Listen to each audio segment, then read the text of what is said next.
Shalom Bapak Ibu yang terkasih di dalam nama Tuhan Yesus. Pagi hari ini mari kita belajar firman Tuhan yang akan saya ambilkan di dalam kitab Ulangan pasal yang ke-6 dimulai dari ayat yang ke-5. Saya akan bacakan. Kasihlah Tuhan Allahmu dengan segenap hatimu dan dengan segenap jiwamu dan dengan segenap kekuatanmu.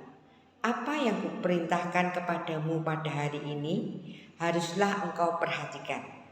Haruslah engkau mengajarkannya berulang-ulang kepada anak-anakmu dan membicarakannya apabila engkau duduk di rumahmu, apabila engkau sedang dalam perjalanan, apabila engkau berbaring, dan apabila engkau bangun. Amin Bapak Ibu. Nah Bapak Ibu, saat ini mungkin banyak orang tua yang merasa sedih ya, karena tidak dapat menyekolahkan anaknya secara tatap muka.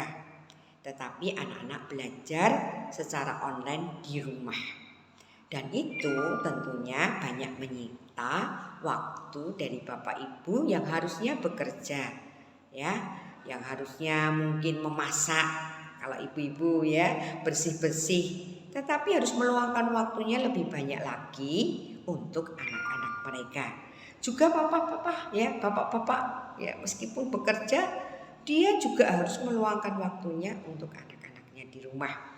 Awal-awal itu banyak sekali ya orang tua yang mengeluh ya, wah ini bagaimana begini begitu ya.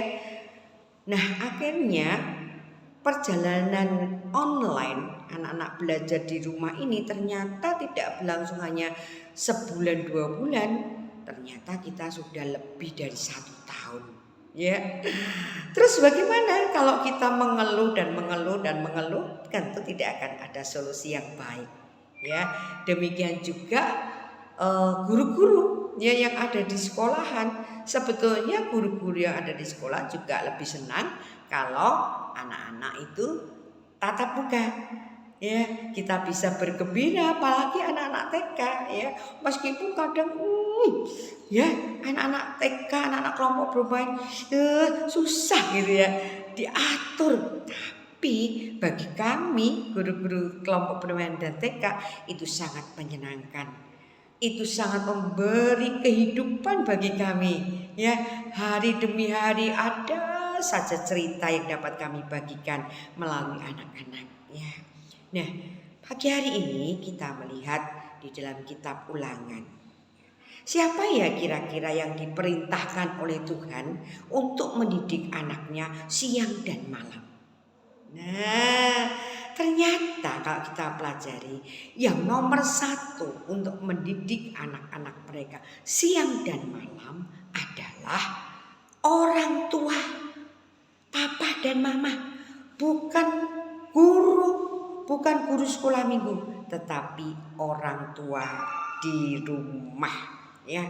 Bahkan Tuhan katakan harus mengajari anaknya pagi, siang, malam, di mana saja, saat kamu berpergian, saat kamu di rumah, saat kamu berbaring. Oh, banyak sekali. Apakah kita tidak bekerja harus mengajari firman Tuhan pagi, siang, malam? Wah, repot amat ini. Benar nggak ya firman Tuhan? Oh, firman Tuhan itu selalu benar, tidak ada yang salah, dan itu pasti baik untuk kita ya. Nah, benar sekali. Karena apa? Tuhan menciptakan suatu perkawinan itu ingin mempunyai anak-anak ilahi. Itulah yang membedakan perkawinan orang-orang Kristen dengan perkawinan orang-orang di luar Kristen.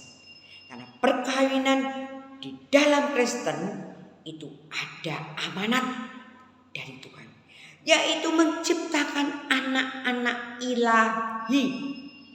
Apa itu anak-anak ilahi? Anak-anak ilahi adalah anak-anak yang beriman di dalam Tuhan dan dapat melakukannya, dapat mengaplikasikannya dalam kehidupan sehari-hari.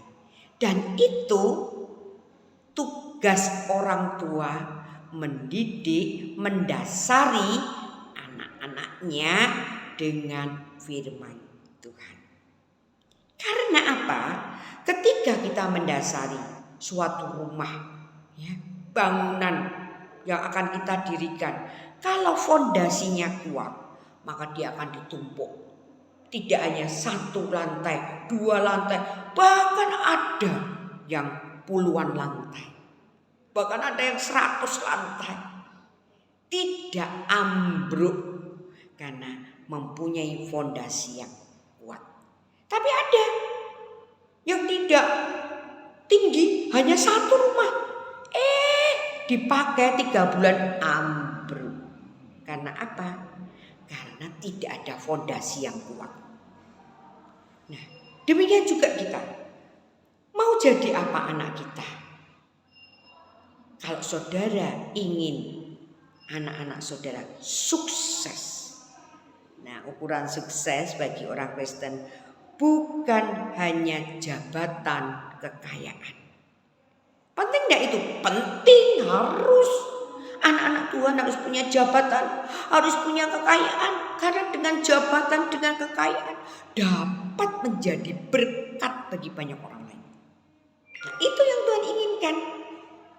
Punya fondasi yang kuat, punya iman yang kuat. Nah, ketika dia sukses, ketika dia kaya, ketika dia punya jabatan, ketika dia entah menjadi apa saja, dia bisa menjadi berkat bagi banyak orang lain di dalam Tuhan, menyelamatkan orang lain. Meskipun nanti ada bahaya, ada tantangan, mereka tidak ambruk, mereka tidak runtuh karena mereka punya iman. Ada orang yang sukses, ya, ketika mengalami kegagalan mereka bunuh diri. Ketika mereka tidak punya keuangan, mereka punya akal. Bagaimana cara menipu orang lain? Untuk keinginannya. Bagaimana untuk mencapai kekayaan? Dengan cara-cara yang licik. Nah, itu yang tidak disukai Tuhan. Nah, bagaimana? Apakah saudara akan mendidik anak-anak saudara? Dengan cara apa? Dengan cara apa?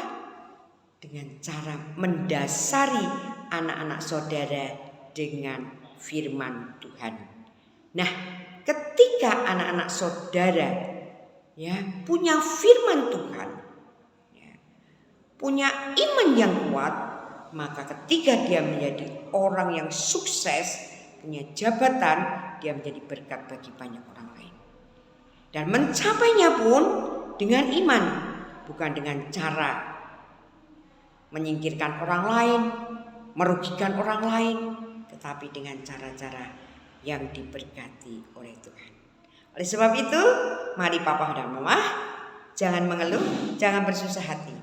Tetapi mari kita akan mendasari anak-anak kita dengan firman Tuhan, supaya mereka menjadi anak-anak yang berhasil dan anak-anak ilahi yang berkenan di hadapan Tuhan. Terima kasih, Tuhan Yesus memberkati. Amin.